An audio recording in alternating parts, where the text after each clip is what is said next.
Hey everyone, my name is from Bibliomaniacs and it took a lot of efforts in the preparation of this video because today's video is about Shadow and Bone. And let me tell you, this video is not just about the Netflix adaptation but also the book.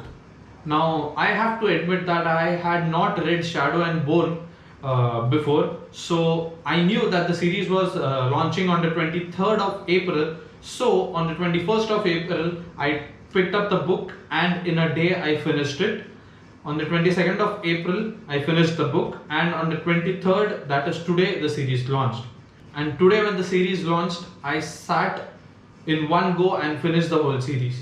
So I now think that I would be better qualified to talk about the series now that I have read the book as well as watched the series. So what is Shadow and Bone? The Shadowford. Clouds of near impenetrable darkness stretching for miles and filled with monsters who feed on human flesh. It has long tormented Ravka, a nation which is divided by the fold. Now Alina Starkov and her regiment of the army are trying to cross the fold to go to the other half of the nation of Ravka. During the crossing, monsters attack their regiment and her best friend is brutally injured. And then when they are all attacked, seeing her friend brutally injured, a power inside of her awakens and it obliterates the monsters. It is a power that even Alina didn't know that it existed within her. Alina is taken by the royal court and is trained to become a Grisha by the Darkling. Now Grisha are people who practice the small science. The small science might seem like magic of throwing fire or wind or water or controlling heart or blood, but no, it is not magic. In the small science, the Grisha know that the matter always exists everywhere, and all they do is manipulate that matter to give it its right form and use it to make fire, water, etc. Alina Starkov is being trained by the Grisha, by the Darkling, to become a Grisha herself, to become the savior of the whole of Ravka, to save the whole nation from the shadow fold by destroying it with her powers and the monsters along with it. But what she doesn't realize is that she is just a small piece in a bigger game played by others. Now I was wondering, how should I really make this video? I was thinking, should I go all out and give out spoilers and talk about everything that happens in the show as well as the book, or do I try my best to keep it spoiler free so that everybody can watch? But then the true essence of this whole video would be about discussing everything that happens in the book as well as in the adaptation, or for you to get a clear understanding of it. So now I would strongly suggest for you to stop watching this video if you haven't watched the series or read the book, and then I would suggest you to go watch it or read it and then come back to watch this video. So let's get into the details. So the main characters in the book and the series are Alina, who is good for nothing, but she works as a map maker, a cartographer, an assistant cartographer for the army. Who awakens her powers when she watches her friend, her childhood best friend Mal, is getting attacked. Now Mal is a tracker, the best of his kind. He could find anything that you want. Now Alina's powers are recognized by the general of the Grisha, the Darkling.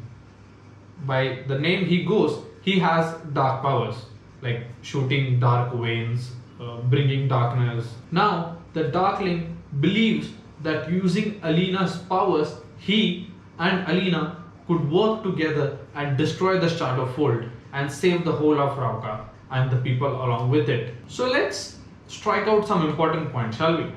The first point being that the Darkling, the general of the Grisha, is only mentioned as the Darkling in the first book, that is the Shadow and Bone. Throughout he is not given any other name, just that he is mentioned as the Darkling. But in the Netflix adaptation, they straight up give him a name, that is General Kirigan, or Alexander, a name that is only called by people who are close to him. Now, I'm sure this is obviously his name, but in the very first book, they don't reveal his name. Maybe in the second book, they reveal his true name. The Shadow and Bone trilogy just follows Alina's story, but the show isn't like that. The creators must have wanted it to be the next Game of Thrones, and for that, they need a longer, bigger show. Because the source material, which is Alina's story, is actually only 3 books, it's just a trilogy. So they bring in the next big thing, the next big story in the same world, which is the Grishaverse. Yes, I'm talking about Six of Crows. Now, I am pretty sure that the fans of the Shadow and Bone and the Grishaverse obviously know about Six of Crows. Six of Crows are a group of thieves who want to make a big heist and get set for their life.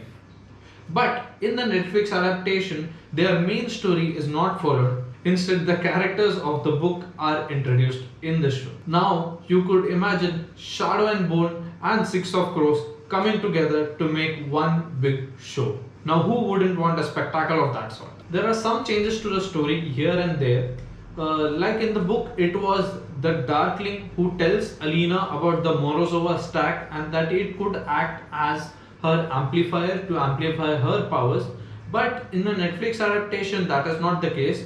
Instead, in the Netflix adaptation, Alina herself finds about the Morozova stag in books and that she has heard from her childhood, and through her drawings, the General Kirigan is able to send a tracking party to search for the stag. Now, the inclusion of the Six of Crows in the Netflix adaptation does change a bit or two or the happenings of the Netflix adaptation, but it doesn't change the conclusion, which happens exactly the way it happened in the book. Obviously with some minor changes here and there and inclusion of characters here and there, but that is necessary for the coming seasons because their stories will continue from there on. So far we have talked about the changes in the book as well as in the Netflix adaptation, but now let's talk about other stuff, the other beautiful stuff that are happening in both the things.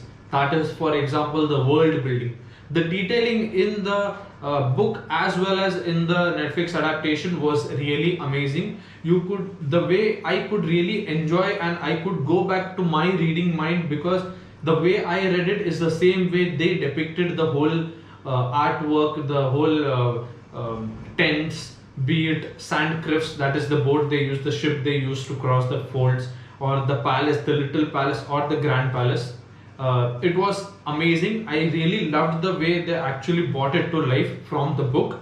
Other than that, I have to talk about certain other characters. Here, different characters might have had a hand at the game, the bigger game, but their characters are not that shallow. You could really feel the depth. For example, there is a character called Genia who at first seems like a normal friend, but then her ultimate motive is shown at the end and you might feel, okay, this is who she is. Okay. So there are other characters, for example, like the Apparat, the King. The King is nonsense, like in the book as well as in the adaptation, because there is no significance to him or the Queen. But the Apparat has a greater significance, and you would find out about it in the next book, that is second book or third book, which is already released. But if you are not a reader, you would find it in the next season of the Netflix adaptation. And other than that, characters like Zoya, who is hated by everyone in the book, but in the Netflix adaptation, you come to like her by the end of the story because there are some character changes, there are some character developments. And yes, I have to talk about the acting. Now, how can I not talk about Ben Barnes? Ben Barnes is the actor who plays General Kirigan or the Darkling or the General of the Grisha. Now, I remember watching him in The Punisher and he has the looks of a hero, but then at first in the series, be it Punisher or the Shadow and Bone, you think that he is actually a good guy. And as time passes by, you see his true colors and you realize that he is not really the good guy, but in turn he is the antagonist of the story. But when you look at Ben Barnes, he is a character who portrayed it so well that I couldn't really, although I knew that he is the villain because I had read the book, and in the Punisher itself, I knew that even though he looks like a hero, he will get the villain characters because he does it so well. He does it so well that I was happy that this adaptation of the Darling or the General Kirigan was up to mark, top notch, 100% faithful. Other than that, in the book, Alina is constantly thought as a not so beautiful girl who turns out to be beautiful when she awakens her powers and blah blah blah blah blah. But the actress Jessica throughout the series has always looked beautiful. No matter how much they tried to make her look dirty or shabby, she was always looking beautiful. And her acting was also amazing. I really loved her acting. At no point in time did I think that she was overdoing anything. According to the book, she was apt for it because she showed the true emotions. A helpless girl, a girl who is confused, a girl who has just received a power, a girl who realizes her mistake, a girl who is trying to save everyone could show out. So in the acting department, everyone aced it. Now I have to give special mention to the actors who played the six of role characters, for example Jesper, Kaz or Inej, because more than I liked Alina or Ben Barnes as the general, I liked their characters more. I wanted to see their story more. It's not that I had not read about them, hence I was surprised watching their stories, but no, their acting was so amazing. A special mention to the actor who plays Jesper. I'm really sorry, I don't remember his name, although I read it somewhere, but he was the true star in the scenes. He took over everyone in whichever scenes he was there. And in the whole series, there was no one who could beat his character. Okay, so this is the editor Mitesh, who is coming back to tell you about one more thing that I forgot to mention, that I have to give a special mention to the actors who played actors who played Nina and Matthias, because their story was completely different and I loved watching their story unfold. It was so sweet. I loved it, and I would like to see more of it because they are actually part of Six of Crows, and they had to come in this show because eventually every character is going to come together and they are going to form Six of Crows. My previous video which talked about Behind Her Eyes was also the same way, a book and a TV adaptation video, but in that video I said that it was 90% faithful and it was not. In that video I said that it was 90% faithful. Again, for Shadow and Bone, I would say that it was 90% faithful, but a perfect adaptation. Nobody could have done it any better. I am glad that it is the way it is. Now, why do I say that it is a 90% faithful adaptation? Because yes, the inclusion of Six of Crows, the characters that were never there in the book, or the minute changes they could make, that is why I would say it is a 90% faithful adaptation. Like I said, it is the most apt way of showing the book in the TV screens. I am really sad that I had to finish it in one go because I want to watch them more, and I am eagerly waiting for the next seasons because I want to see how the story unfolds and how they incorporate the Six of Crows more and more, and I am eager to buy the books, the rest of the books, and read it out. But let me tell you, the Six of Crows and the Shadow and Bone books are very expensive, so I am struggling to get those books. And yes, the pandemic situation is not helping because Amazon is down and other shops are all down, so I am not getting the books either. And even Shadow and Bone, now I don't have any book to show you in my hand because I didn't get a physical copy. I actually read an ebook. I had to do it because I actually wanted to watch the series and make a video for you guys talking about both. So my verdict for Shadow and Bone book, I gave it 4 stars on Goodreads. It's already a small book, actually around 300 pages only, yet they could have removed certain bits because it was just a repetition, I thought.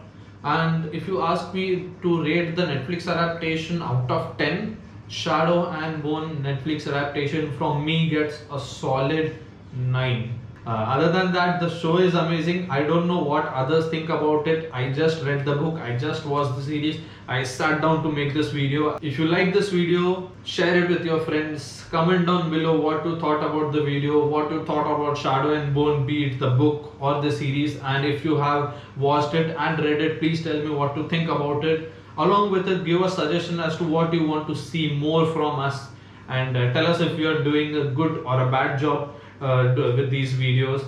Click on the notification bell icon and please subscribe to our channel because it really helps us.